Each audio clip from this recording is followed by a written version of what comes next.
যে 40টা সমষ্টিৰ 40টাতে আমি সংগঠনক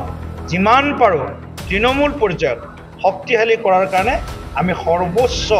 আমি জান প্ৰাণ লগাই আমি চেষ্টা কৰিম জান প্ৰাণ লগাই আমি চেষ্টা কৰিম জান প্ৰাণ লগাই আমি চেষ্টা কৰিম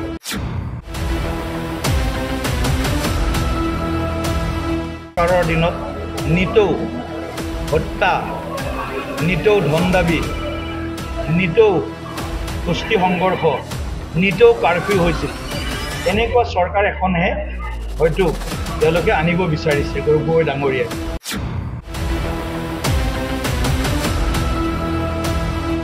কিন্তু আমাৰ চৰকাৰ অহাৰ পিছত NDA চৰকাৰ অহাৰ পিছত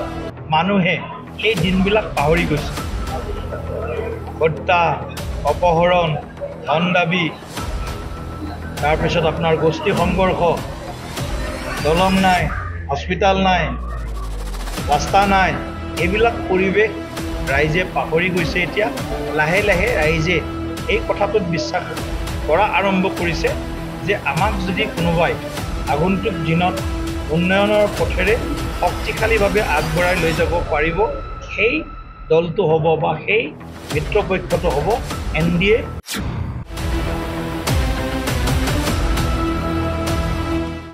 BTRত BJPয়ে কাৰো লগত এতিয়ালৈকে মিত্ৰতাত নিৰ্বাচন খেলা নাই ইয়া 15 চনৰ নিৰ্বাচনেই হওক 20 চনৰ নিৰ্বাচনেই হওক এইবাৰো BJPয়ে BTRত নিজৰ শক্তি সামৰ্থৰে আমি নিৰ্বাচন খেলাৰ বাবে সাজু হৈছোঁ তামোলপুৰ 6 পৰিষদীয় সমষ্টি যিকেইটা আপোনালোকে প্ৰথমৰ পৰাই কৈ আছে যে যথেষ্ট আপোনালোকৰ সাংগঠনিক স্থিতি ভাল গতিকে এইকেইটা সমষ্টিত আপোনালোকে প্ৰাৰ্থী দিয়াটো কিমান এতিয়ালৈকে চিন্তা কৰিছে গোটেইকেইটাতে দিব নে গোটেইকেইটাতে সেইটো মানে এতিয়া আপোনালোকক মই কৈছোঁ এই কথাটো আপোনালোকে কেতিয়াবা বুজি পায়ো বুজি নোপোৱাৰ ভাও ধৰে কিছুমানে আৰু কিছুমানে মই কোৱা কথাটো আধা অংশ কাটি কিনে প্ৰচাৰ কৰি দিয়ে স্লাইড বনাই দিয়ে তাৰপিছত ৰাইজৰ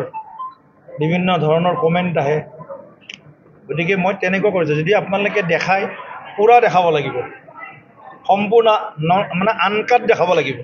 আধা কাটি দেখালে নহ'ব আনকাট দেখাই যদি মই ডিটেইলছ কম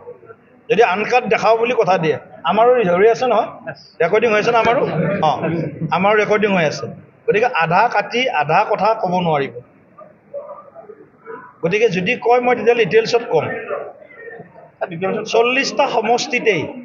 ভাৰতীয় জনতা পাৰ্টীয়ে সংগঠন শক্তিশালী কৰি নিৰ্বাচনত নমাৰ আমাৰ পৰিকল্পনা আছে আজিৰ দিনৰ পৰিকল্পনা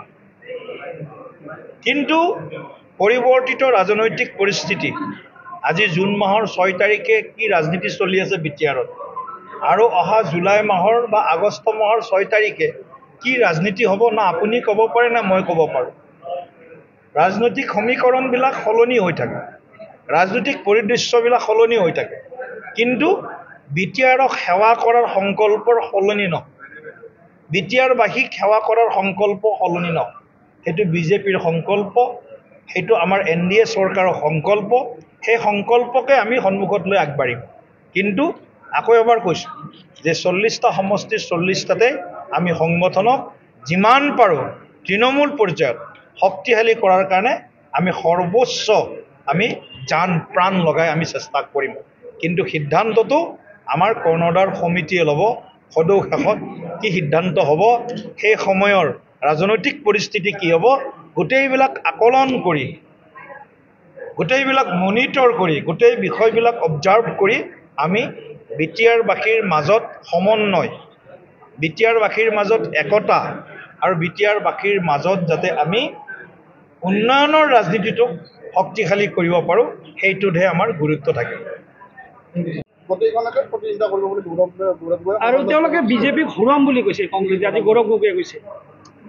BTRত মই এটাই অনুৰোধ কৰিম গৌৰৱ গগৈ ডাঙৰীয়া যে তেওঁলোকে 40টা সমষ্টিত প্ৰাৰ্থী তেওঁলোকে প্ৰক্ষেপ কৰক আৰু BTRত কংগ্ৰেছৰ নেতৃত্বত যি চৰকাৰ হৈছিল তেনেকুৱা এখন চৰকাৰ অনাৰ প্ৰয়াস কৰক যি চৰকাৰৰ দিনত নিতৌ হত্যা নিতৌ ধন দাবী নিতৌ গোষ্ঠী সংঘৰ্ষ নিতৌ কাৰফিউ হৈছিল এনেকুৱা চৰকাৰ এখনহে হয়তো তেওঁলোকে আনিব বিচাৰিছে গগৈ ডাঙৰীয়াই।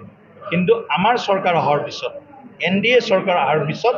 মানুহে সেই দিনবিলাক পাহৰি গৈছে। হত্যা, অপহৰণ, ধন দাবী, তাৰপিছত আপোনাৰ গোষ্ঠী সংঘৰ্ষ, দলং নাই, হস্পিটাল নাই, ৰাস্তা নাই, এইবিলাক পৰিৱেশ